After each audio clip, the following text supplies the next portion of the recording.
और देखिए, अमेरिका से टैरिफ विवाद के बीच संघ प्रमुख मोहन भागवत का भी बड़ा बयान आया है।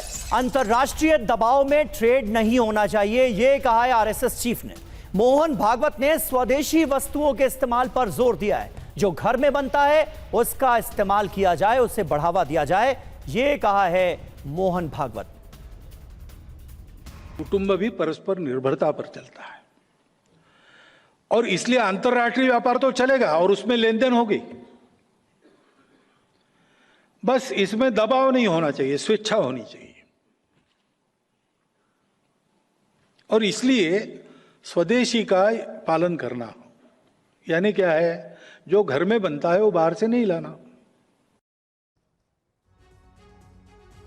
तो स्वदेशी को आगे बढ़ाने की बात मोहन भागवत भी करते हुए नजर आ रहे हैं। सरकार का भी पूरा जोर है स्वदेशी पर और भारत की आत्मनिर्भरता। भारत के खिलाफ अमेरिका को चाहिए यूरोप का साथ। भारत के खिलाफ अमेरिका ने यूरोप से की अपील। भारत के खिलाफ अतिरिक्त टैरिफ लगाने को कहा गया है। यूरोप के एक्शन नहीं लेने पर जताई गई है नाराजगी। भारत के खिलाफ अमेरिका को चाहिए यूरोप का साथ।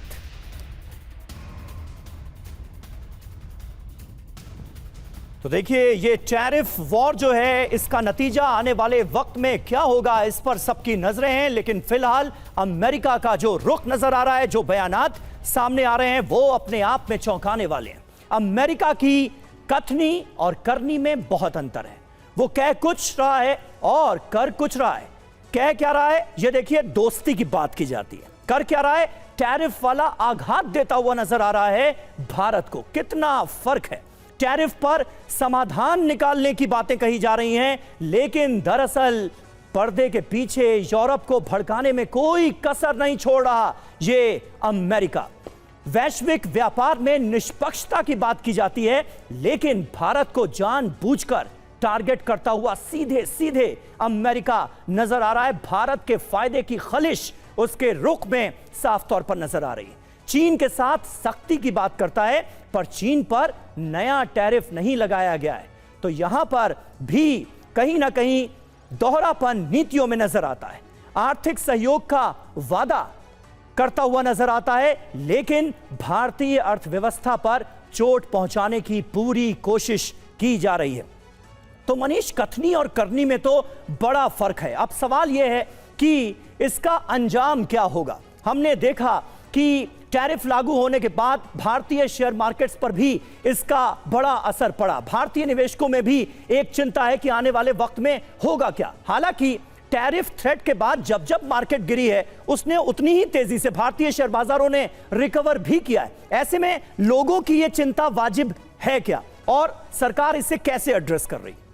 देखिए, इसमें कोई दो राय नहीं कि भारत और अमेरिका के बीच जो संबंध खराब हो रहे हैं, इसका असर हर क्षेत्र पर पड़ेगा। अगर कोई कहता है कि नहीं पड़ेगा तो ये सही बात नहीं है। और इसके लिए दोनों देशों की सरकार को, दोनों देशों के डिप्लोमेट्स के लिए चैलेंज है कि कैसे दोबारा से इसे पटरी पर लाया जाए। और मुझे लगता है कि कैमरे पर जो पॉलिटिक्स चल रही है, इससे बाहर जाकर पर्दे के पीछे भी बहुत काम करने की जरूरत है। क्योंकि याद करिए, पहले भारत के खिलाफ टैरिफ लगाने की बात आई, फिर सेकेंडरी टैरिफ की बात आई।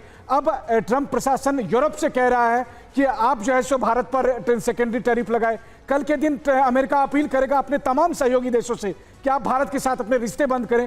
क्या हम चाहते हैं कि अमेरिका की नज़र में भारत का स्थान वही हो जाए जो ईरान का है, जो रूस का है, जो नॉर्थ कोरिया का है या चीन का है? अगर नहीं, तो फिर इसका एक दूसरा वे आउट निकालने की जरूरत है। और वो वे आउट क्या है? वे आउट यही है कि जितना भारत को अमेरिका की जरूरत है, उतना अमेरिका को भी भारत की जरूरत है।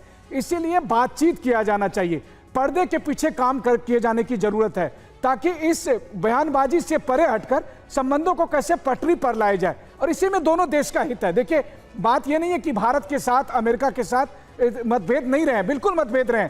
H1B वीजा का मसला हो या फिर कई और दूसरे मसले हैं, लेकिन हमेशा भारत और अमेरिका ने इस चुनौतियों का सामना किया और कोई नया रास्ता निकाला है। इस बार फिर वही अग्नि परीक्षा हमारे सामने है। बिल्कुल मनीष, और लगातार बदलते बयान और रवैये को और देश भी देख रहे हैं, समझ रहे हैं, और वो भी अमेरिका के खिलाफ हो सकते हैं अगर लगातार यही रुख ट्रंप का रहा।